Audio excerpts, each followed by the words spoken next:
Assalamualaikum warahmatullahi wabarakatuh. Selamat malam. Jumpa lagi dengan saya Tama dalam Ada Apa Gerangan. Kamis malam Jumat Wage 7 Januari 2021. Malam Jumat kali ini mohon maaf, segmen tamu malam Jumat tidak dapat hadir karena sedang tahap perbaikan kualitas demi kenyamanan teman-teman yang mendengarkan. Jadi sebagai gantinya saya akan membacakan sebuah pengalaman horor yang terjadi di Semarang, tepatnya di Lawang Sewu. Oke, sebelum kita mulai ceritanya, kita awali dulu dengan berdoa sesuai kepercayaan masing-masing agar terhindar dari gangguan ketika menyimak ataupun setelahnya.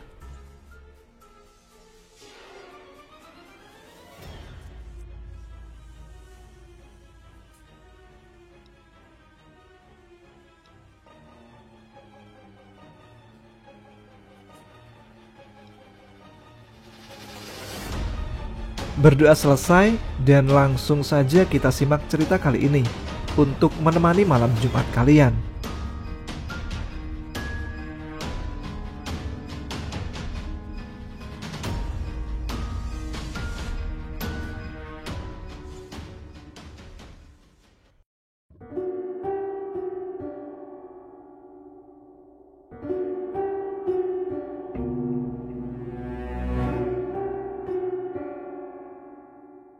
Halo semua sahabat setia Ada Apa Gerangan. Di kesempatan kali ini izinkan saya untuk menceritakan pengalaman yang saya sendiri nggak tahu ini seram atau aneh. Akan tetapi pengalaman ini selalu saya ingat karena ini adalah pengalaman pertama yang janggal dalam hidup saya. Pertama-tama ada istilah tak kenal maka tak sayang maka tak rindu. Tak rindu maka tak terjadilah hal yang disebut galau. Jadi perkenalkan, namaku Yuni. Aku berasal dari kota Semarang. Keseharianku banyak kuhabiskan untuk menjalankan bisnisku, baik di toko maupun secara online. Di selang semua kesibukanku, aku selalu rutin menjalankan hobiku yaitu nge-gym bersama sahabatku, sebut saja namanya Mona. Ya, selain untuk menjaga kebugaran di sela kesibukan, kami nge-gym juga menyalurkan hobi kami berdua. Rutinitas ini selalu aku jalankan bersama Mona karena maklumlah, kami berdua bisa dikatakan jomblowati yang terjebak di dalam hiruk pikuk keramaian kota Semarang. Di Sabtu sore, aku dan Mona membuat janji untuk sekedar jalan-jalan dan nge-gym bareng. Kebiasaan yang mungkin sudah rutin kami lakukan. Setelah acara nge-gym bareng selesai, panggilan alam di dalam perut pun sudah meronta-ronta untuk diisi. Karena sudah banyak kalori yang kami buang untuk menjalankan hobi kami tadi. Maka setelah beres membersihkan badan dan mengganti baju, kami pun segera mencari tempat makan. Mumpung ini malam minggu, nongkrong cantik, bolehlah sekali-sekali. Tak terasa jam menunjukkan pukul 8:30 malam. Kita pun memutuskan untuk pulang. Dalam perjalanan kami berdua agak sedikit kebingungan. Karena jujur, malam minggu kita terasa flat banget. Maklum, jomblowati kan ya. Sesampainya di lampu merah sekitar Lawang Sewu, Mona langsung berbicara memecahkan kecanggungan kami berdua. Kenapa kita nggak ke Lawang Sewu aja? Ungkap Mona yang memandang antusias bangunan tersebut. Enggak, ngapain ke sana? Lihatnya aja serem. Ungkapku menolak ajakan Mona. Ayolah Yun, kita di sana foto-foto aja. Pasti banyak spot yang bagus. Ungkap Mona meyakinkanku. Dan pada akhirnya aku pun mengalah. Ya teman-teman tahulah, kalau cewek itu suka banget yang namanya foto-foto. Aku pun lalu mengarahkan mobilku ke parkiran Lawang Sewu. Setibanya di parkiran mobil, kami berdua dikagetkan oleh bapak-bapak tua yang seakan menyambut kedatangan kami. Bapak itu pun berujar kepada kami. Dek, mau ke Lawang Sewu?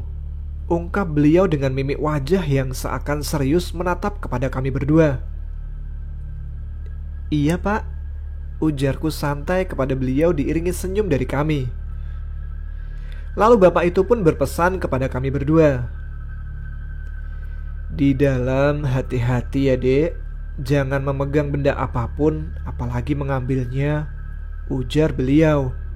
Lalu beliau bercerita sedikit tentang kejadian yang menimpa mahasiswi asal Jakarta yang pernah mengambil bunga di sana, di mana mahasiswi dari Jakarta tersebut mengalami hal aneh, dan dia terus-terusan bolak-balik Jakarta Semarang selama 2 kali berturut-turut, sampai pada akhirnya ada seseorang yang memberitahu tentang kesalahannya. Setelah dia mengembalikan bunga yang diambil, barulah dia bisa kembali ke Jakarta. Kami pun mengiyakan dan berpamitan masuk ke dalam bangunan tersebut. Setelah meninggalkan bapak tua tadi, beliau berteriak kepada kami, "Nanti kalau pulang jangan lewat belakang, nak." Kami pun hanya menoleh dan tersenyum sambil menganggukkan kepala pertanda mengiyakan seruan orang tua tersebut. Singkat cerita, kami sudah berada di area Taman Lawang Sewu. Taman yang indah akan tetapi sangat memancarkan aura mistis di malam itu. Kami pun sibuk berfotoria. Walau jujur, aku merasa ada rasa takut karena mendengar cerita dari bapak tersebut. Ditambah lagi dengan suasana malam hari di taman itu yang benar-benar menggangguku di malam itu. Mona tiba-tiba bilang, "Kamu kok aneh sih? Tumben kamu kayak gak semangat gitu." Tanyanya yang aneh melihatku yang sedang merasa tidak nyaman dengan keadaan di sekitar. "Pulang aja yuk Mon," ungkapku gelisah di hadapan Mona. "Aneh, masuk aja belum, masa mau pulang?" ungkap Mona yang masih terlihat antusias dan semangat. "Kamu gak lagi datang bulan kan Mon?" tanyaku kepada Mona. "Enggak kok, beres pokoknya." Singkatnya, kami pun sudah berada di lantai 1. Keadaan masih biasa saja. Terlihat banyak pintu-pintu yang terbuka. Dalam batinku, aku cuma beranggapan wajar. Namanya juga Lawang Sewu. Hampir semua ruangan di lantai 1 kami masuki, dan semua terasa masih baik-baik saja. Lalu sampailah kami di lantai 2. Suasana pun mulai berubah mencekam, walaupun terlihat banyak orang yang sedang asik mengambil foto di lantai 2 ini. Kami pun lalu menelusuri setiap ruangan di lantai 2.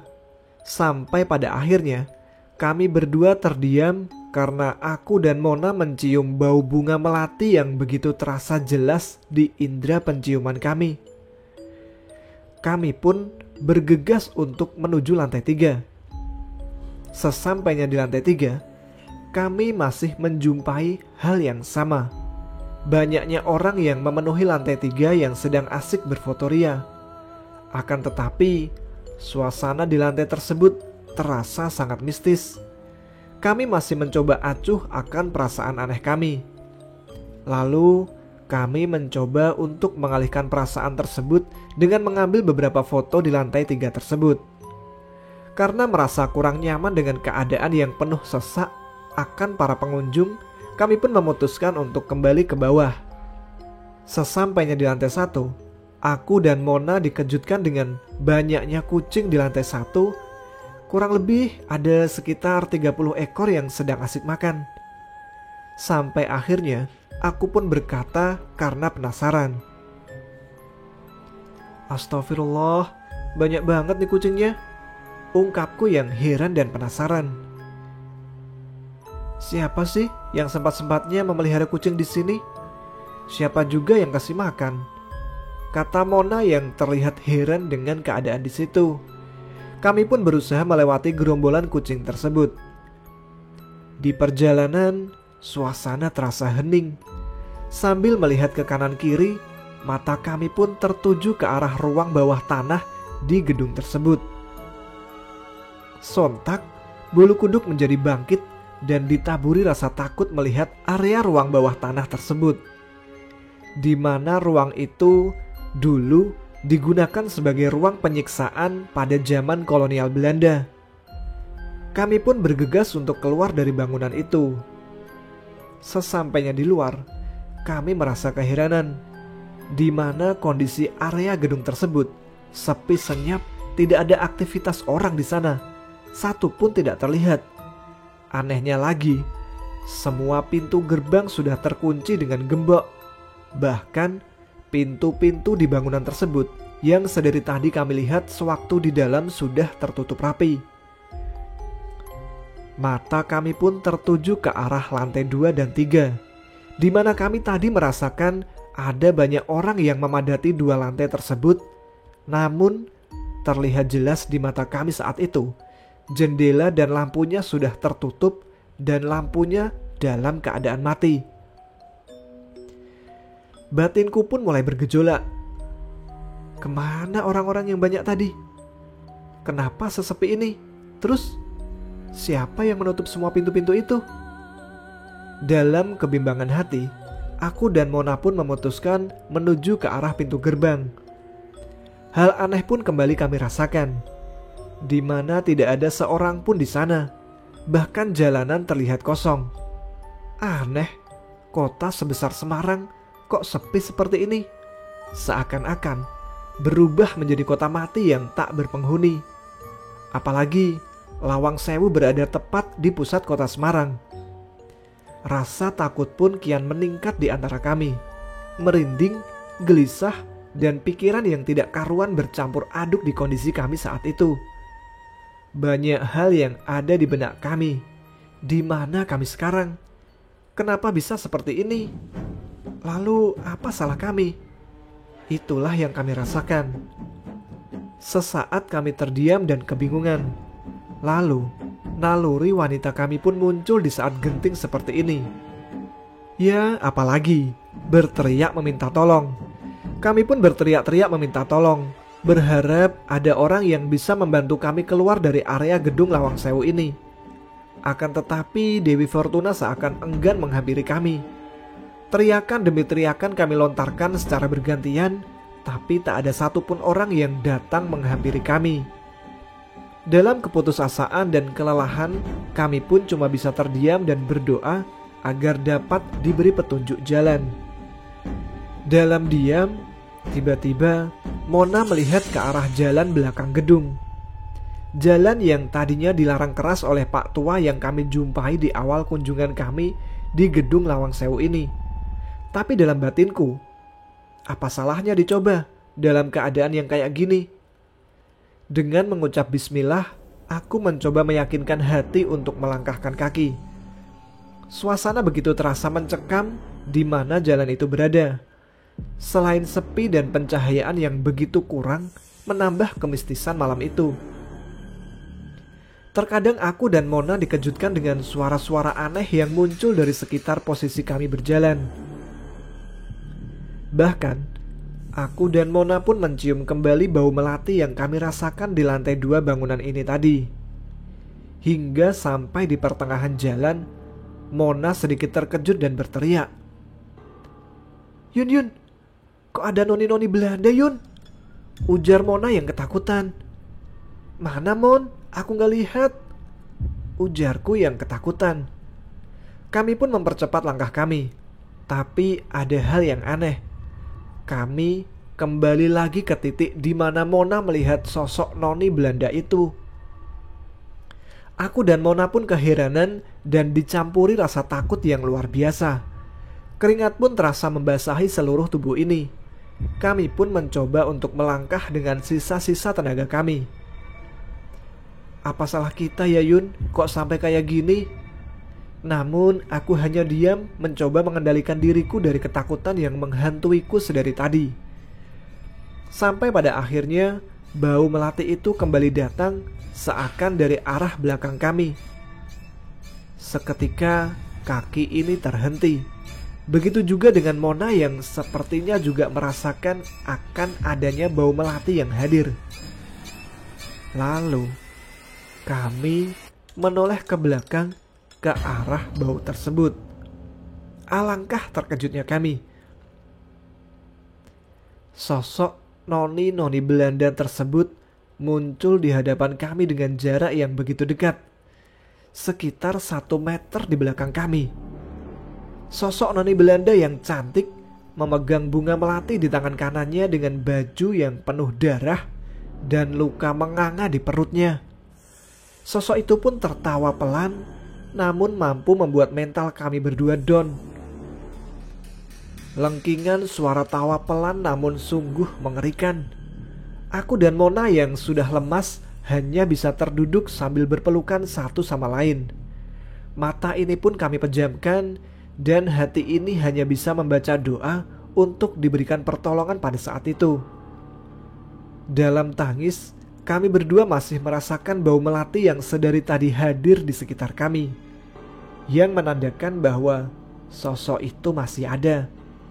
Tak tahu berapa lama keadaan itu terjadi, mata kami hanya terpejam, tak sanggup melihat keadaan sekitar, ditambah kekuatan doa yang kami lantunkan di dalam hati. Hingga pada saat ada sentuhan tangan dingin menyentuh pundak belakangku. Aku yang sedari tadi ketakutan pun tak berani menoleh karena bayangan sosok noni tersebut masih jelas di dalam benak dan pikiranku. Akan tetapi, bahu ini tak henti-hentinya disentuh oleh tangan dingin itu, seakan-akan menyuruhku untuk menoleh ke hadapannya. Aku pun memberanikan diri untuk melihat ke arah sosok yang menyentuh bahuku sedari tadi dengan tangan yang terasa dinginnya. Ketika aku membuka mata dan menoleh ke arah belakang tubuhku, aku pun dikejutkan dengan adanya sosok lelaki muda yang berbadan tegap yang terlihat seperti security gedung ini. Lelaki itu pun terlihat memelototkan kedua matanya kepada kami. Ada rasa takut sih, tapi aku bersyukur akhirnya bertemu juga dengan manusia di malam itu. Alhamdulillah mas, kita dari tadi nyasar bolak-balik terus gak bisa keluar mas, ujarku yang masih mencoba mengatur nafasku yang ngos-ngosan. Mendengar perkataanku, Mona pun melepas pelukannya dan mencoba untuk membuka matanya yang dari tadi ketakutan. Mona lalu mulai berani untuk berkomunikasi dengan lelaki tersebut. Mas, jalan keluarnya di mana? Bisa nggak antar kami? Pinta Mona kepada lelaki muda itu. Namun ada yang aneh. Lelaki itu tak berbicara sepatah kata pun kepada kami. Dia hanya menunjukkan arahnya dengan tangan dan berjalan. Kami berdua pun mencoba mengikuti langkah demi langkah dari lelaki tersebut. Selang beberapa menit, lelaki tersebut berhenti dan menunjukkan tangannya ke arah parkiran mobil kami di awal tadi. Kami pun seakan terlena melihat keadaan yang terasa normal, di mana kota yang tadi kami lihat sepi, kini seakan kembali ke peradaban yang nyata. Tak henti-hentinya bersyukur telah melewati hal aneh dan janggal malam ini. Setelah itu, Mona yang terlihat girang pun menoleh ke arah sosok lelaki yang menolong kami keluar dari keadaan sulit kami malam ini untuk berterima kasih. Akan tetapi, Mona tiba-tiba terdiam dan menarik tanganku pelan. Aku yang tadinya sudah gembira pun menoleh ke arah Mona yang terdiam.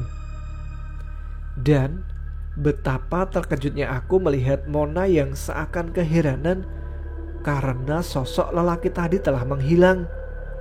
Aku pun bertanya kepada Mona, Mon, mas-mas tadi kemana? Namun Mona hanya terdiam sejuta kata dan menarik tanganku untuk menuju ke arah parkiran mobil kami. Sesampainya di parkiran, bapak tukang parkirnya pun menyapa kami. Wah, lama banget mbak, dari mana aja sampai mobilnya tinggal sendiri nih? Ujar tukang parkir yang terlihat heran melihat kami yang ketakutan. Kita dari dalam pak, tadi gak bisa keluar, ungkapku yang menjelaskan kepada beliau. Terus lewat mana mbak kok bisa keluar? Lewat belakang pak. Sontak tukang parkir tersebut kaget mendengar jawabanku. Kan gak boleh lewat situ mbak, di jalan itu banyak penunggunya mbak. Mona pun langsung menjawab, kita tadi diantar sama security muda pak, tapi tadi dia langsung hilang pak, ungkap Mona yang masih ketakutan. Security muda, Mbak, tanya tukang parkir yang mulai keheranan dengan pernyataan Mona. Iya, Pak, ujar Mona meyakinkan beliau. Bapak itu melihat ke arah gedung Lawang Sewu. Mimik bapak tersebut berubah seakan ketakutan. Lalu bapak tersebut pun berujar, "Udah, Mbak, di jalan hati-hati ya. Jadikan ini pelajaran. Lawang Sewu memang tempatnya bersih dan nyaman, tapi mistisnya masih kuat banget." Lalu kami pun berterima kasih atas nasihat beliau dan berpamitan. Kami pun berjalan meninggalkan Lawang Sewu.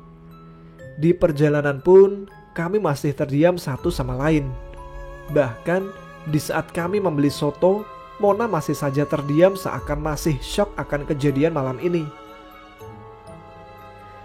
Sesampainya kami di rumah masing-masing sekitar jam 2 dini hari, aku mencoba merebahkan badan, akan tetapi perasaan dan pikiranku masih saja bergelut dengan kejadian tadi.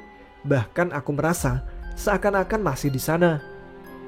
Dan aku pun berharap pagi cepat datang, memunculkan sinarnya yang mungkin bisa memberikan ketenangan dalam diriku. Dalam gelisah ini pun, aku memutuskan untuk mengambil wudhu. Barulah setelah itu, aku bisa tenang dan terlelap. Keesokan harinya, aku dan Mona pun bertemu kembali. Kami pun membahas kejadian semalam. Dan ternyata si Mona pun mengalami hal yang sama denganku di rumahnya. Kami pun mencoba melihat kembali foto-foto kami di sana. Alangkah terkejutnya dengan hasil dari foto-foto tersebut. Foto itu tidak bisa dibuka dan ada sebagian filenya yang rusak. Lalu kami memutuskan untuk menghapus semua foto-foto tersebut. Demikianlah pengalamanku di Lawang Sewu yang membuatku merasakan interaksi langsung dengan makhluk beda dimensi dengan kita. Semoga bisa jadi pembelajaran buat kita semua. Dan mohon maaf apabila ada penyampaian yang salah dan kurang berkenan. Sekian, terima kasih.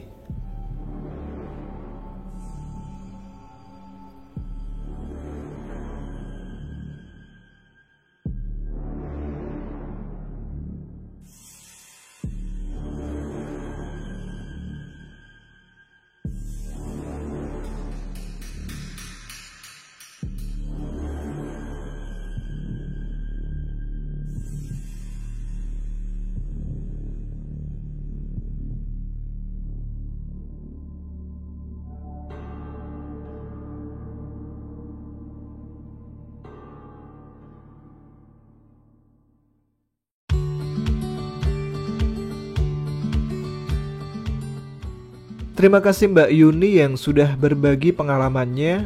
Apakah ada teman-teman di sana yang juga pernah mengalami kejadian serupa di Lawang Sewu? Terima kasih juga untuk semua sobat Ada Apa Gerangan dimanapun kalian berada, yang ada di Indonesia ataupun di luar negeri, Singapura, Hong Kong, Taiwan, Jeddah, Dubai, Uni Emirat Arab, Australia, Amerika, Korea Selatan, Jepang, Brunei, Malaysia, mana lagi ya, Jerman, dan lain-lain. Silahkan absen sendiri ya. Salam untuk Mbak Nasasi Ayana, Bunda Zidan, Mas Made Sandi, Mas Diki Andrian, Mas Sultan Syah, Mbak Sofiati, dan Mas Haryono. Ono opo Mas? Baiklah, sampai di sini saya Tama menemani malam Jumat kalian. Semoga malam ini menjadi malam yang penuh berkah. Tetap semangat, jaga kesehatan, selamat malam, selamat beristirahat. Wassalamualaikum warahmatullahi wabarakatuh.